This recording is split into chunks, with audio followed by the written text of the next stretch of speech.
What's up? What's up? What's up, Everyday Athlete Podcast Network listeners? Thanks for joining me for this Fireside Chat episode. I'm going to be joined by a very special guest, Brian Johns, who is the head of coaching science at Form Swim. He's also a former Team Canada Olympic swimmer.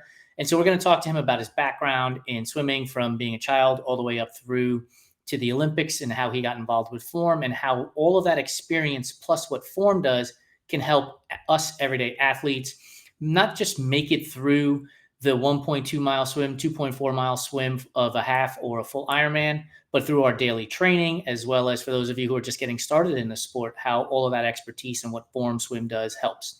Before I bring Brian on, though, let me ask you one more time to please subscribe, rate, and review our podcast on your favorite podcast platform. I'm asking you for 5 stars.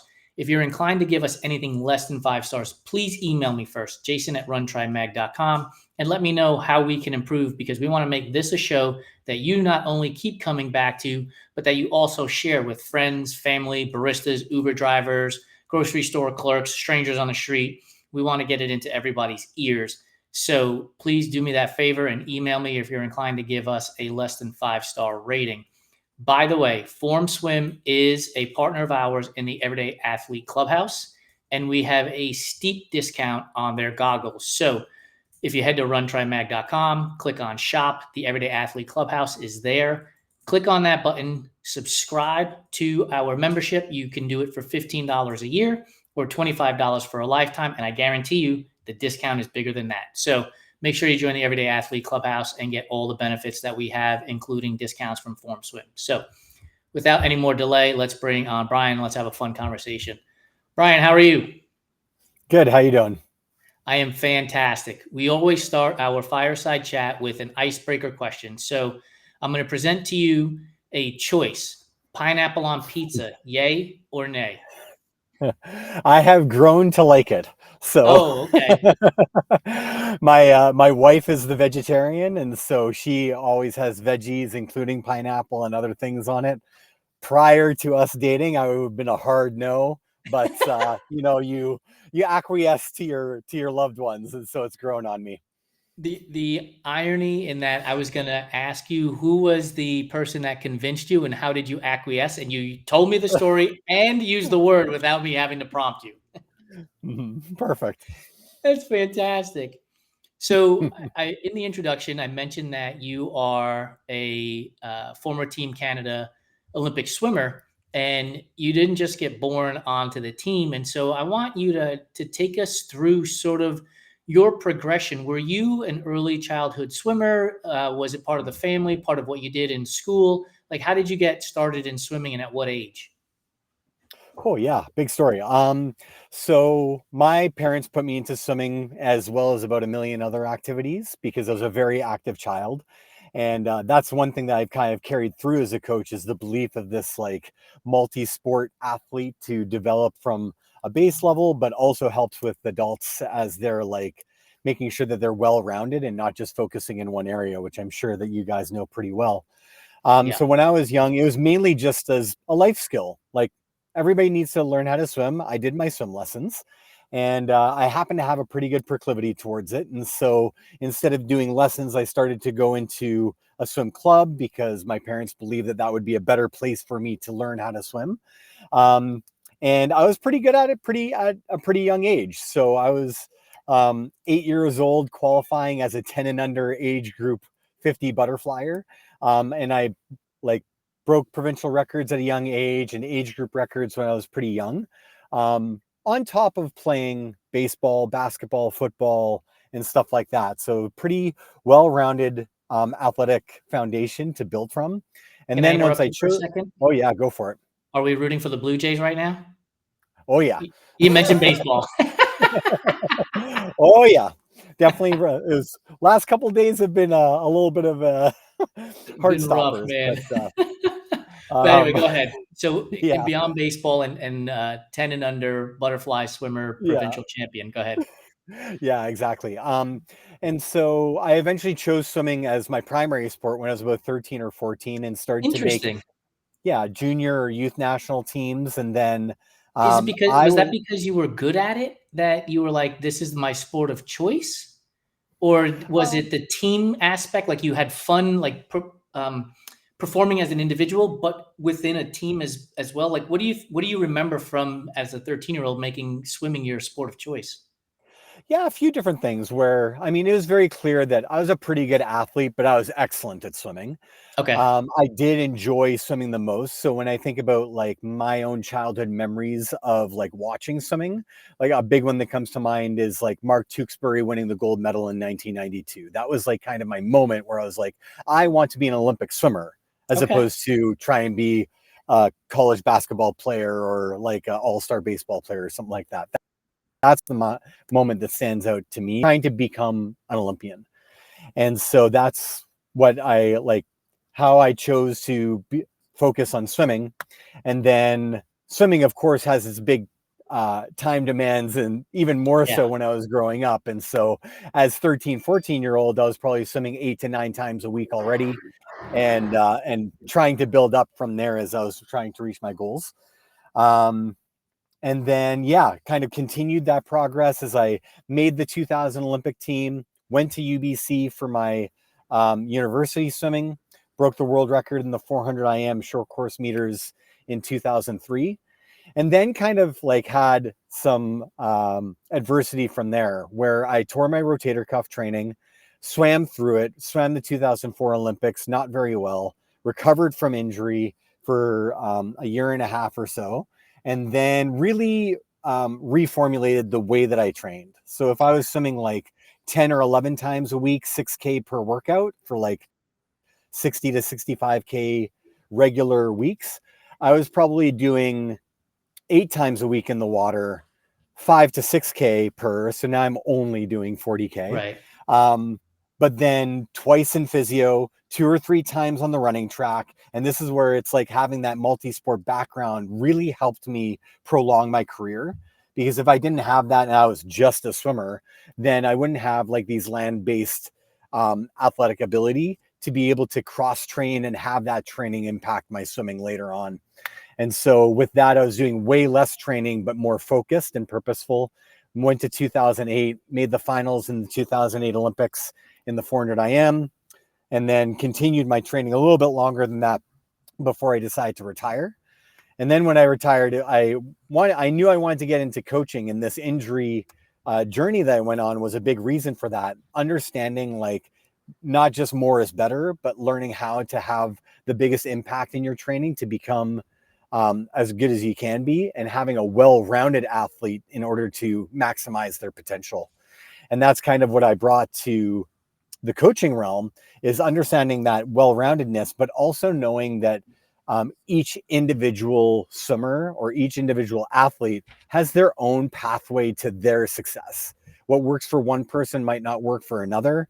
Yes, we train in a group setting, but even within that group setting, it's like, okay, this person's a sprinter, this person's going for the 1500. How are we going to train them differently? And then even within those groups, like this person, I got to put my thumb on the scale and really push them. This person, I need to kind of pat them on the back and keep them going. But so really understanding that like individualized pathway for success. And then that kind of carried on into like, how am I measuring success athletes and how can I track them individually? And that's where I kind of brought the data aspect into it a little bit more. And now that kind of data background along with the coaching brought me to Form, where now I'm in a position where I'm essentially coaching every single user on the Form platform, tens of thousands of Wow. swimmers, but with the mindset of how am I going to make this individual improve? And with that many people, you're not going to be able to say one size fits all, and here's a program, this is going to work for everybody. How are we going to create processes so that we can individualize that training as much as we can and give individualized feedback to the swimmer so that we're addressing their needs at the individual level, even though I'm thinking about this across tens of thousands of athletes. I want to jump into Form in a little bit, but I want to hit the rewind button because you had two pivotal moments, I would think, in your journey. One was injury, one was retirement. When you got injured, what was the mindset about swimming? Was it more of a I need to get back to it? Or was it more of, man, this thing that I love is taken away from me, so I need to step away from it for a minute? Hmm. I was definitely overtrained emotionally and physically, and then dealing with injury. Um, After kind of feeling sorry for myself for a couple weeks, I kind of turned it around by saying to myself, it's like, I don't want to end on those terms. And that was not the way that I wanted to go out. And it was like, I wanted to get back to maximizing my potential. I knew I hadn't reached it yet. And um, I also knew that the way that I got to that point was going to have to change, and Gotcha. learning how to use my strengths in order to bolster the rest of my swimming and or the rest of my training. And the things that are unique to me, where yes, I do have a bit of a background in these other sports. Can I leverage that? Can I use that to help me get back around, to at least maintain my fitness and getting to a point where I could train back in the water again? And I really learned to appreciate that, like, truly well-roundedness, not just as an athlete, but also like, or I should say, not just like in the pool or on the field, but also away from the pool, making sure that, like, for me, I need to be like stimulated intellectually. Like, Yeah. yes, maybe taking off all of school and just focusing on swimming and only doing swimming was not the right way. Okay, I'm going to make my athletic journey a little bit more well-rounded and add some physio and some other things, but also away from the pool. Like, I'm going to like still do a couple of courses and um, try and make myself grow in that area too, because I knew that by being so fixated on the one piece, it's like it's a lot of do or die. And if you're going well, even if you're going well, it can be like overwhelming. And when you're Right. not going well, it can feel catastrophic. So was that the same mindset then with retirement, which was, I have this well-rounded background. I'm going to continue to do other things, and so studying and finding ways to coach will be a connection to swimming without being in the water constantly and training myself where I can help others, but still go and do other things in life. Yeah, definitely. Like, one of my strengths is to be a student of the sport. And like, I'm not just a student of swimming by itself, and of course I am, but it's like being a student of sport in general. Big sport fan across multiple sports, not just the Jays, but Canucks and Seahawks. And like, I love watching any level of elite sport and really understanding like what makes a difference between like your good athlete and your great athlete and your elite athlete and your elite athlete and your super elite athlete. And really understanding like how those differences manifest for somebody to reach their potential. And so for me, I was greatly impacted by my coaches and teachers. And this is also a way that I feel like I could give back, where I feel like I learn better by teaching. And I feel like that I have a lot to give back in that natural teaching role. That's the coincidence in that I'm an adjunct lecturer at a university here in Southern California, and I basically said the same thing to the class yesterday, which was, I don't know everything. So when I'm lecturing to you guys, you have to ask questions because that's going to stimulate me to think differently, to ask other questions, to do more research so that then I can then help you. And so it's a give and take scenario, which is what exactly you just described, which is being a student of swimming and working with different athletes so that you can get better at it to help the next person down the road. How did you come about to being a part of the team at Form then? Hmm. Yeah, so I was coaching on deck for UBC and then here in Vancouver. Um, the pandemic hit and things got obviously a lot more challenging. And it's like, for me, I was feeling burned out to be on the pool deck where um, young family going through this and trying to, we were doing okay as a club, but in terms of like financial survival, but it was a lot to kind of take in at that point. And for me, I have the um, definite proclivity to go towards like the data side and the analysis side of the sport in general. And so I kind of took that opportunity to really dive deeper into that aspect of it, where I love to seek out information, but I didn't have a lot of like the actual tools of like going into and coding and data analysis and stuff like that, and wanted to build up those skills more. And so I got my diploma in data science as I was kind of coming off the pool deck. And then coincidentally, one of my old roommates and Canadian national team members, Scott Dickens, was at Forum already on the business side and trying to grow the business of it, and saw that like I wasn't on deck anymore, but I was building up the data side, and they needed a little bit more help on the actual technical instruction and the way that we wanted to move in form of not just collecting data and showing it to the athlete, but actually using that data to help the athlete become better. And so seeing this kind of he started to recruit me in and started to meet the team, and one thing led to another, and here I am.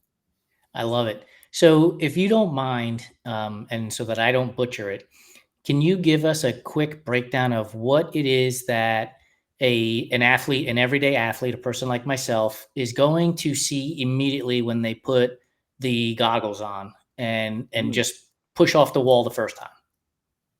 Yeah, so when you get the goggles, you'll set it up in the app, and there's a lot there, and there's a lot that's available. But if you go into the water and you're just like, you know what, I'm just going to give this a swim, you can turn it on, push off the wall, and immediately it's going to start taking your time. It will know what your stroke rate is. It'll count the strokes for you.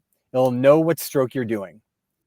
And then as you're swimming, it will track what you're doing from a workout standpoint. If you want that structured in just like, yep, that's 1 lap, 2 laps, 3 laps, pretty simple. You can do it that way. It can also show you structured in the way a normal swim workout would be. So it's like, okay, I'm 100 meters through. I stop. There's my first 100. I do my next 100. Now I've done 2 100s, and start counting along with you like that. That's kind of like the super basic level. Yeah. But then beyond that, you can get a workout, follow the workout along length by length. Lots of extra tips in that as well. Yeah, and I want to kind of walk us through that journey, because when you first put the goggles on, most people are not going to, you can read all the pamphlets and everything in the world before you get in the water. You put them on, and it's going to give you a readout. And it might be something like, okay, where am I looking? What am I supposed to look at? What am I supposed to be paying attention to? Normally, I'm just looking at the black line. I'm making sure, flip turns when I hit the tee and things like that.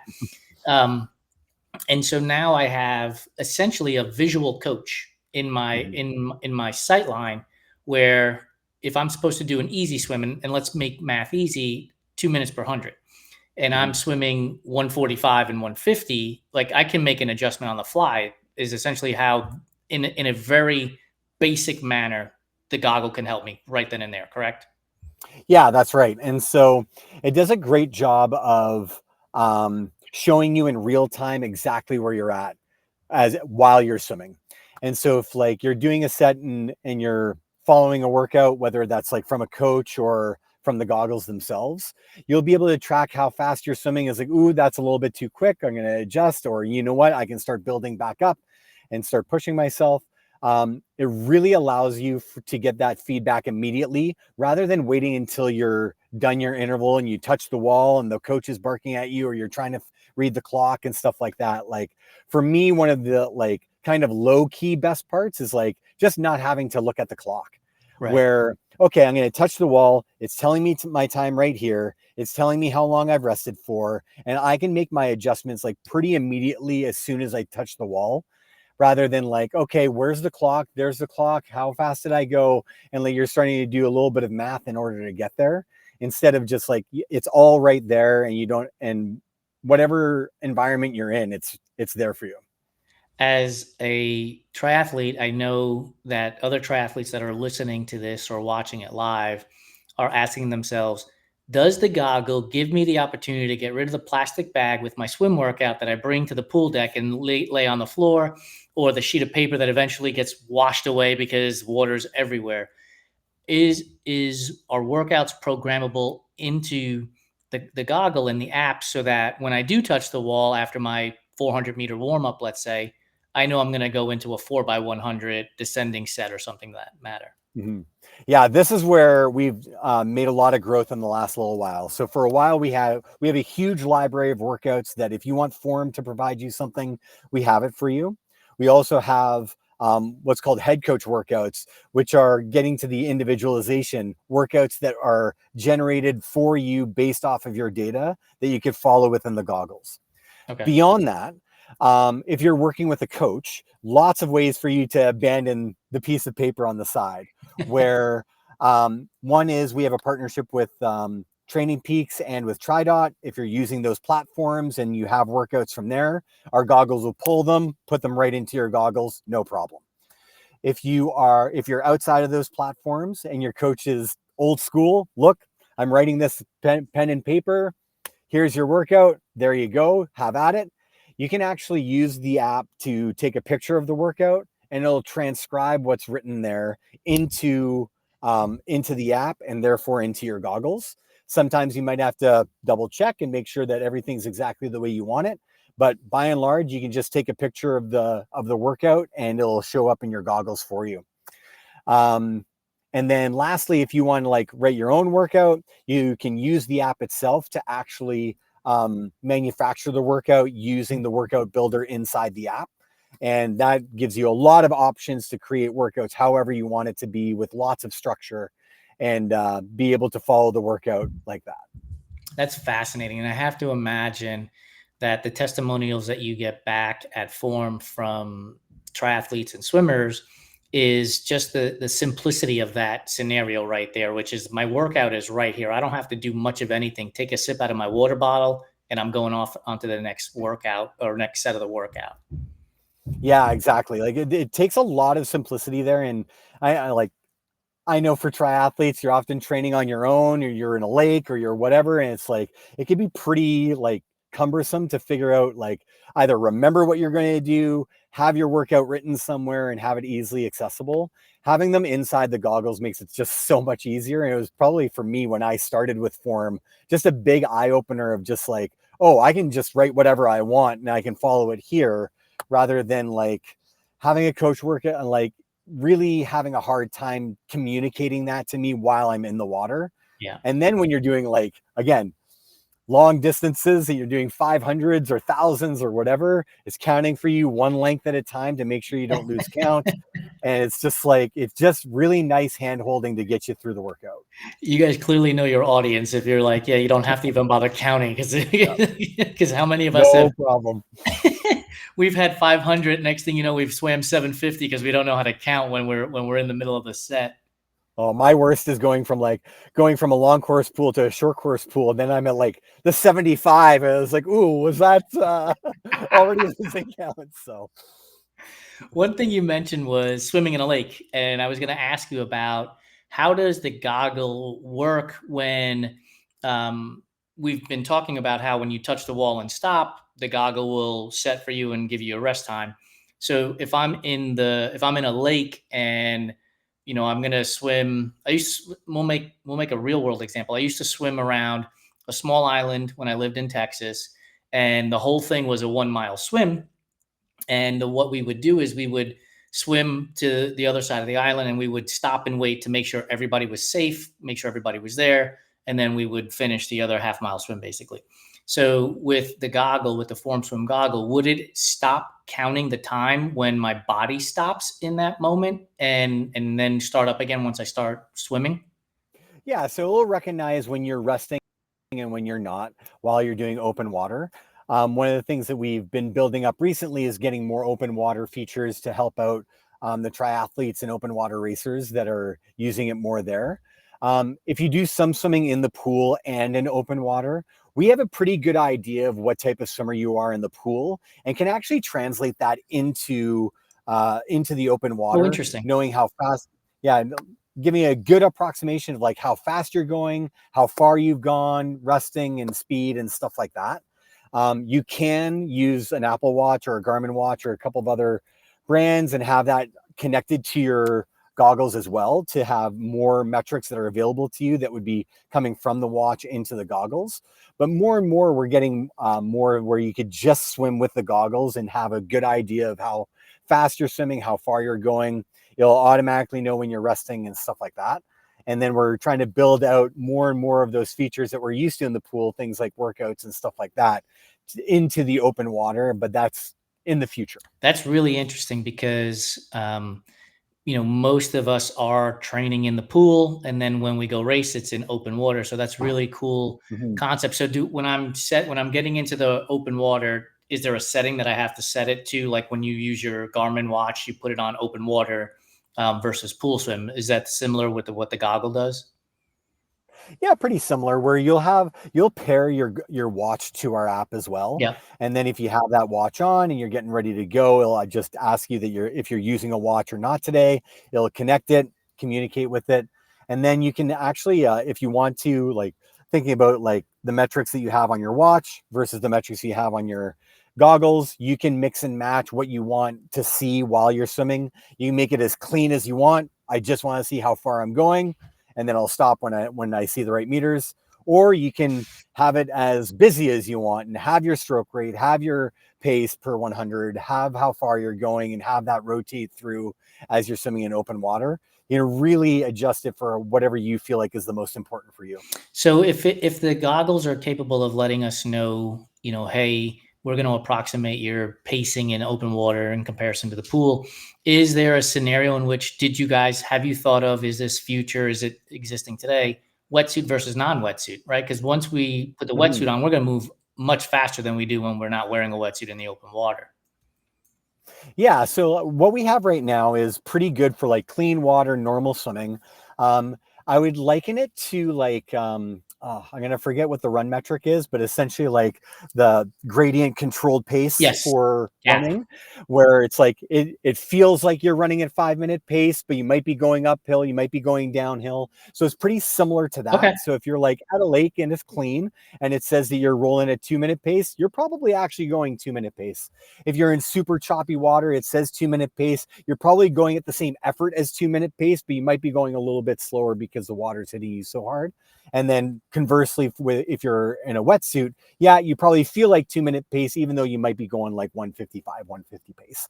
And so that's where it's like a really good guidance. For me, I use that.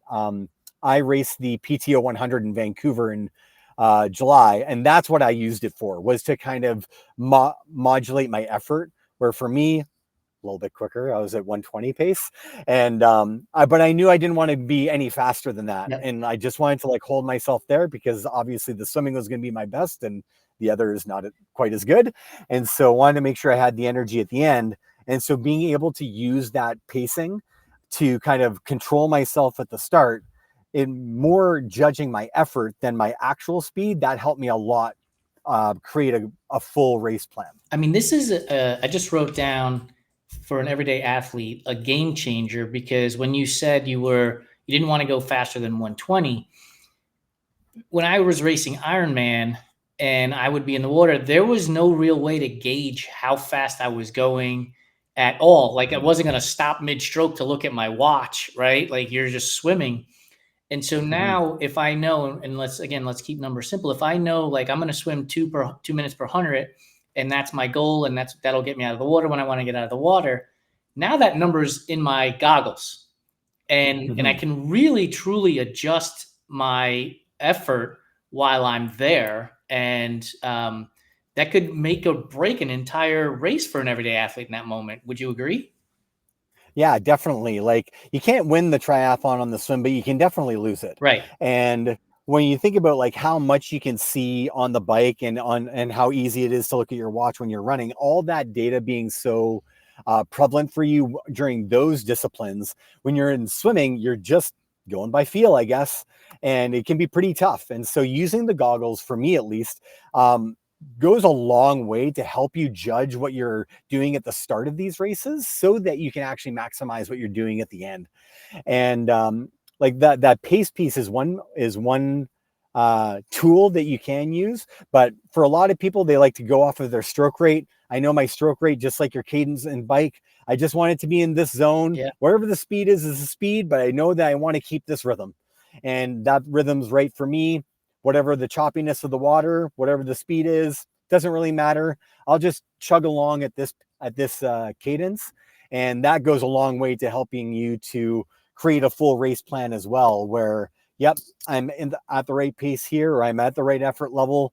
You're coming out of the bike, you're in the right place, and you can just go on to the rest of your race and really start focusing on how you're going to finish it and not let the swim ruin it. Yeah, and then also the distance, right? Like, again, when you're Mhm. swimming, yes, you can count Yeah. buoys. Sure, you can count buoys, but like when I remember being at Ironman Florida and racing Ironman Florida and thinking, my goodness, how far away is this buoy right now? Like, why am I still swimming Yeah. towards this buoy? But if I can see the distance in my goggles, then I know I'm making progress, then I'm not really worried about the location of the buoy. I'm worried about more sighting on the buoy than anything else at that point.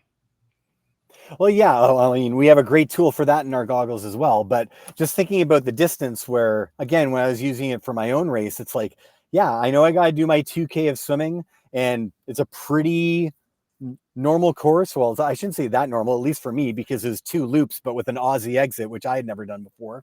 And so it was like a really hard to kind of gauge, like, okay, I'm at 200 meters, I'm going to turn here, and just like being able to stay calm and be able to do the full swim. But thinking about searching for the buoys, one of the tools that the goggles have is Swim Straight. Yep. And so that is an actual compass inside. Well, it acts like a compass inside the goggles.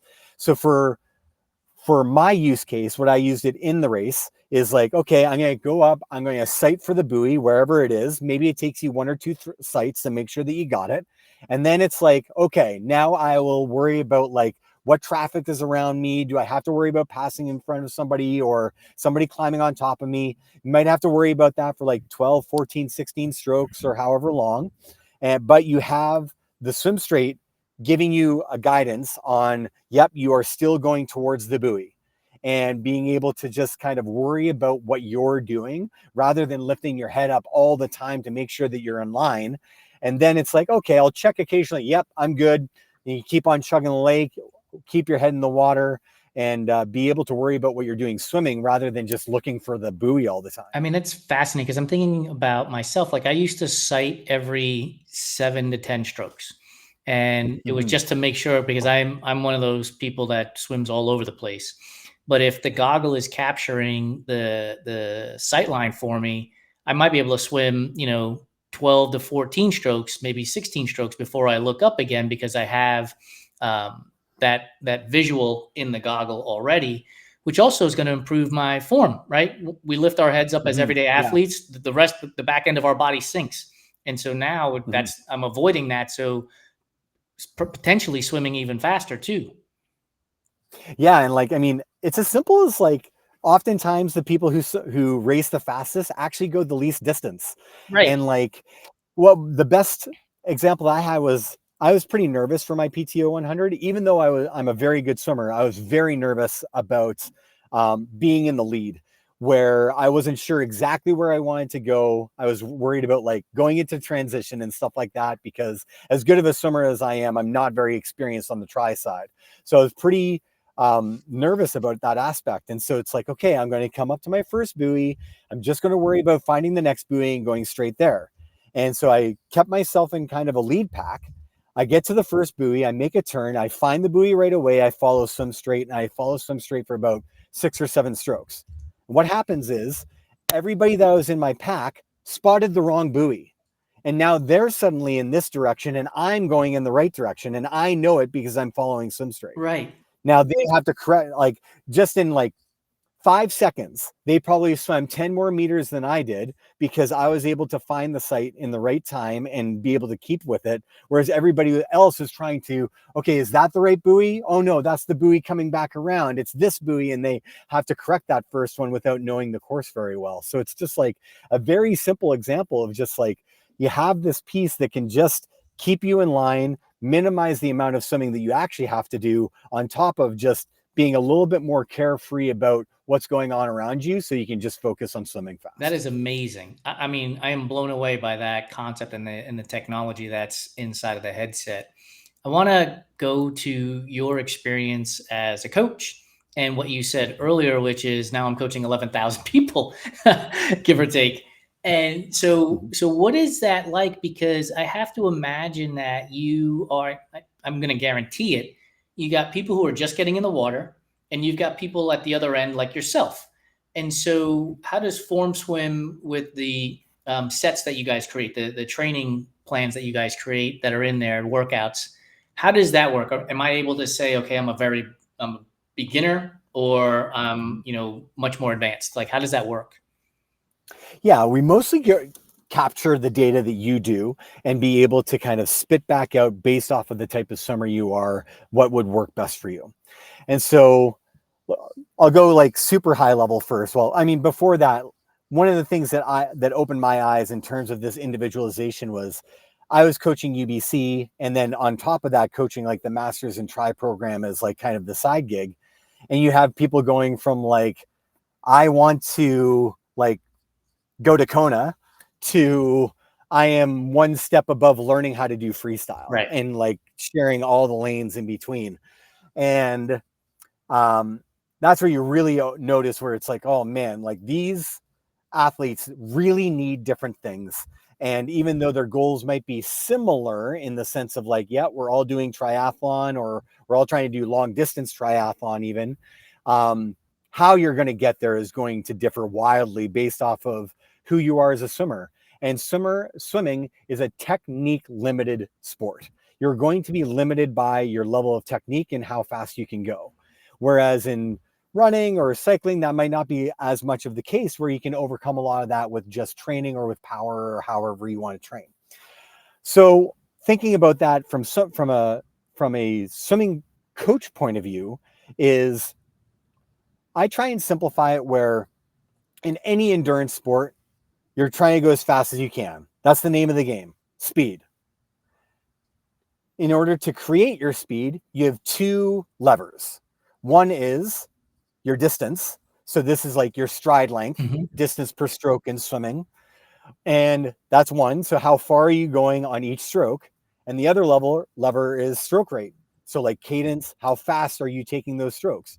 Those are the only two levers that we have. And so you can increase your stroke rate. Okay, I'm going to get fitter. I'm going to move my arms quicker as long as my technique doesn't fall apart. Right. Or you can increase your distance per stroke, become a better swimmer, better my technique, hold my technique better, and keep that distance the longer that you're swimming. Those are kind of the two main levers. And even with just those two pieces and how those pieces change within an individual athlete, we can determine, ooh, this person can't hold their technique very well. We're going to give them this type of workout.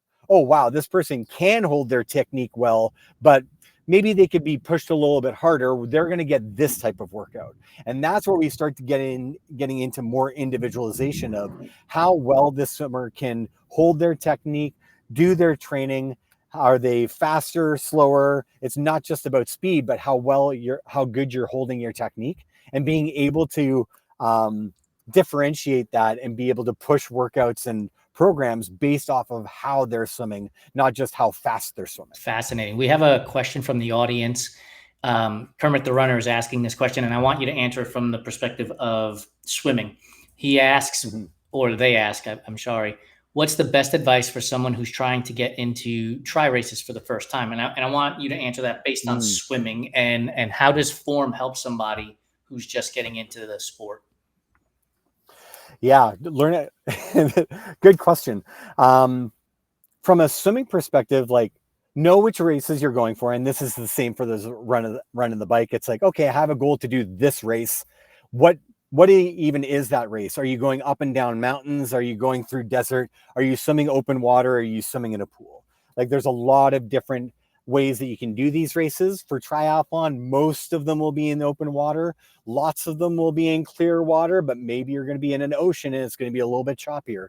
Maybe you're going to be in a pool and you're going up and down lengths, and then it's a little bit more of a controlled environment. So just kind of understanding what is going to be the demands of the race, have a good idea for that first. But if you know that you just want to do a triathlon, you don't know what race you're going to do yet, I think that one of the biggest turning points for me in terms of like going from pool racing to triathlon racing is really teaching somebody to be relaxed while they swim. And I think that is a huge key. And like, and especially when you take in the extra angst around swimming in open water, where it's like, oh, I've never been in a body of water where I can't see the bottom of it. And that can be like pretty uncomfortable for people. Or you get into the middle of the lake and it's like, well, it's a kilometer that way and a kilometer that way before I'm at safety and stuff like that. Really being calm and learning how to swim relaxed, both from a technique standpoint and from just being comfortable in your environment, is probably a good place to start. And you can do, there's often local clubs that will do like learn to swim in open water classes that do it really calmly. Here in Vancouver, our example is like they start at a beach and there's like this little buoy that's like maybe 50 meters out, and they do it as a big group and do it together so that nobody's very far away. There's lifeguards right there. Super safe, super calm, and a very good environment to just get comfortable being in open water, period. So that's like a pretty good starting point, is like learning to be relaxed.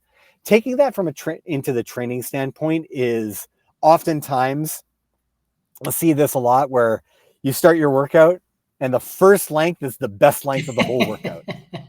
And super common from runners and cyclists, I hate to 100%. say, where it's like, it's pretty easy to just like, oh, it's time to train, do effort now and go. And for swimming, you have to like really understand how to pace yourself more easily and be super relaxed at the start. And this is where using the goggles really helps, where I don't think people realize how much faster they are in the first length of an interval compared to everything else.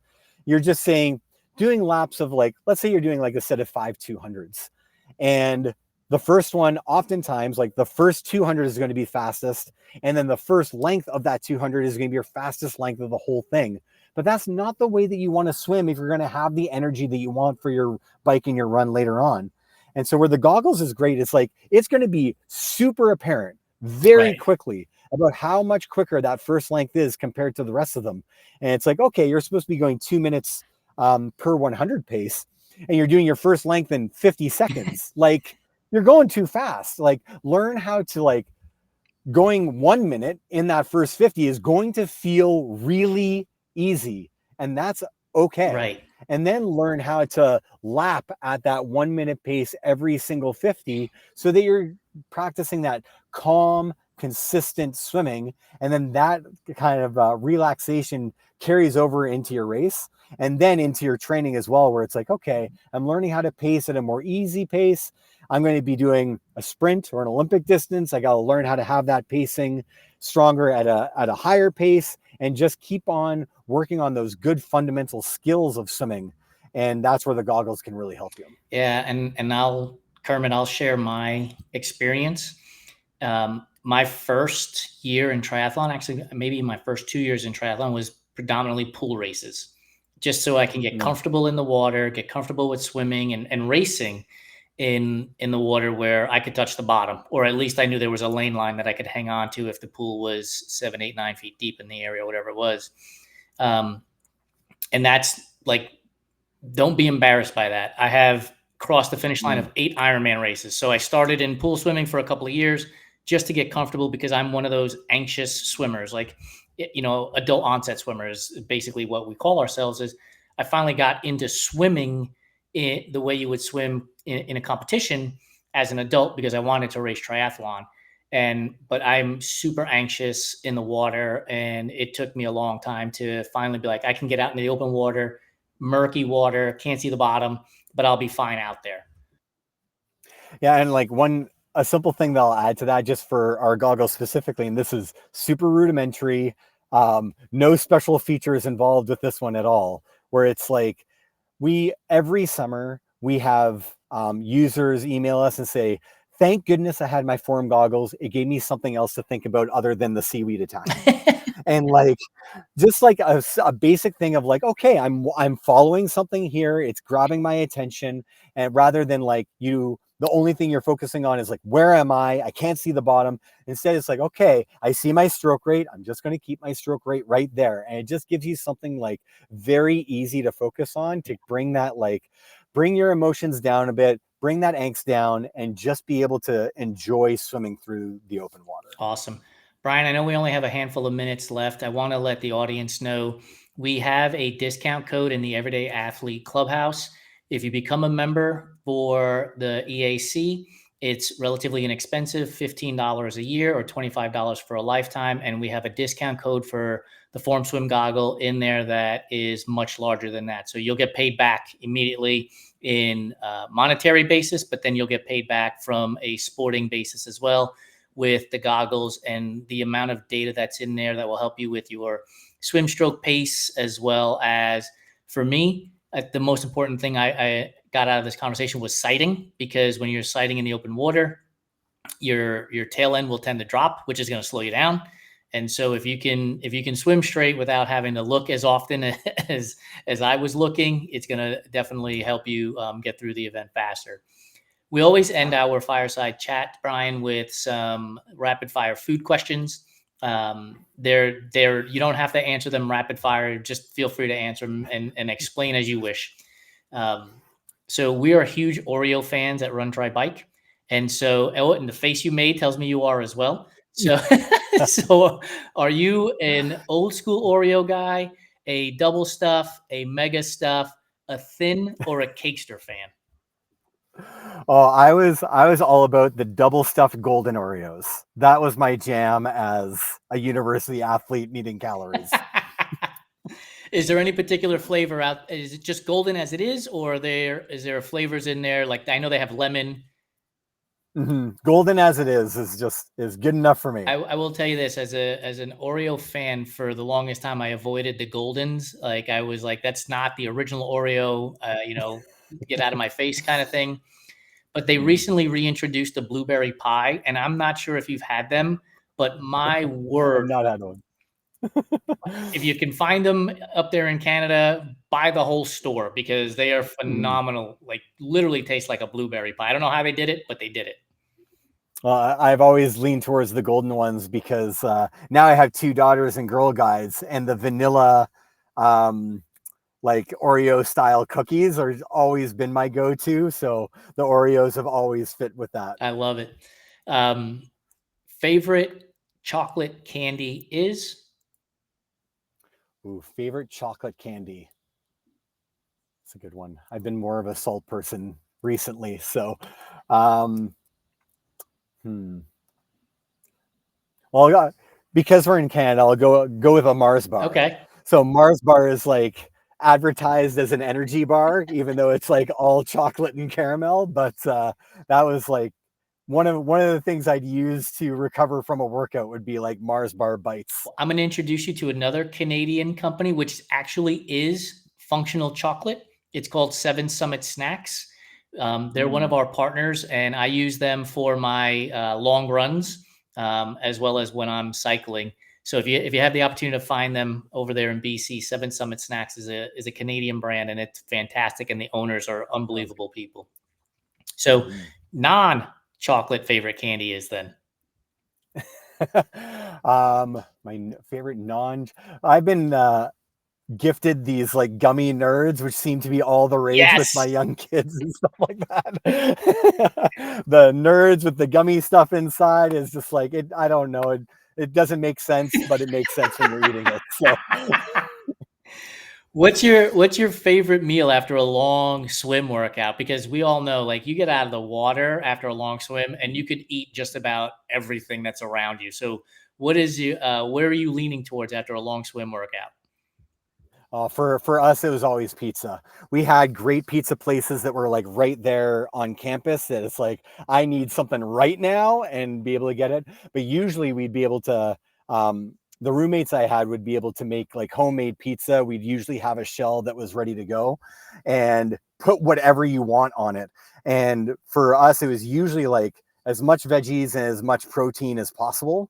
And then it's like, oh, if it's going to be if you want to make it extra special, then it's like, okay, we're gonna double up the cheese or make it only meat and stuff like that. But it was like we could modify it to whatever we felt like we needed, and like it really hits the spot when you're after those like those hard doubles or triples that I've had to do at some points, and that was hit the spot. I love it. I have two more questions for you, and I'll let you roll.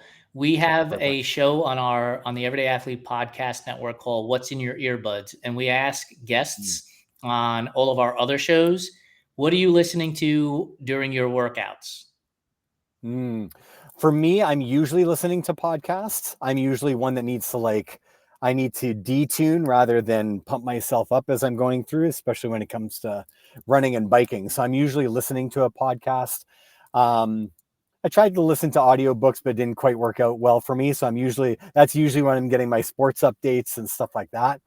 But when I'm trying to get amped up a little bit more, 90s pop punk, Yes, Blink 182, Sum 41, all that nonsense. I'm there I for it. love it. Offspring. Yeah. I love it. We have an Everyday Athlete Podcast Network playlist. We'll add some Blink 182 to the playlist for you. Nice. Last question. A tray of brownies has come out of the oven. It's cooled enough where you can cut it with a fork. Are you going, or cut it with a knife, excuse me. Are you going corner side? Are you going edge? Or are you going into the middle for the ooey gooey? Oh, I'm usually the edge. So my wife is she wants the corner piece because she wants it extra Yeah. crispy. I want just a little bit of crispy, but not the full thing. So I'm usually getting the first edge after she takes the I corner. love it. This is fantastic.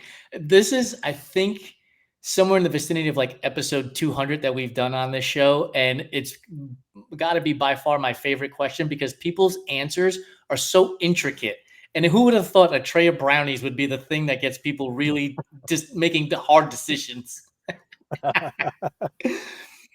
Well, you say like that you'd cut it with a knife instead of a fork. Not us. We just get the fork in there and give it a go. I love it. Do you go ice cream on top of your brownie or just straight brownie? The brownies that she makes, I would go just with that, but a little bit of maple ice cream. Ooh. That's a nice key piece to go with it. Yeah, we got to learn a few things down here in the US about Canadians' delicacies like maple ice cream on top of brownies. Oh, We're not doing it right here. mm. Brian, thank you so much. The amount of information that you shared in what amounts to 50 minutes about form and the goggles. Seriously, folks, if you're a swimmer, whether you're just getting into the water or you've been doing this for years, check them out. Form Swim. It is a fantastic product.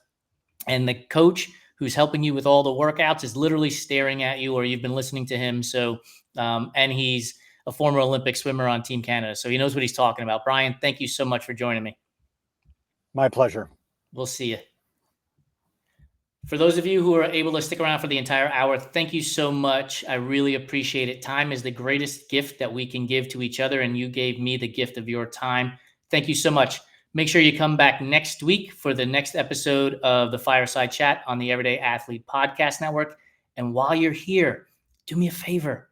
Click that rate, subscribe, review. We need the help. Appreciate you guys. Have a great one.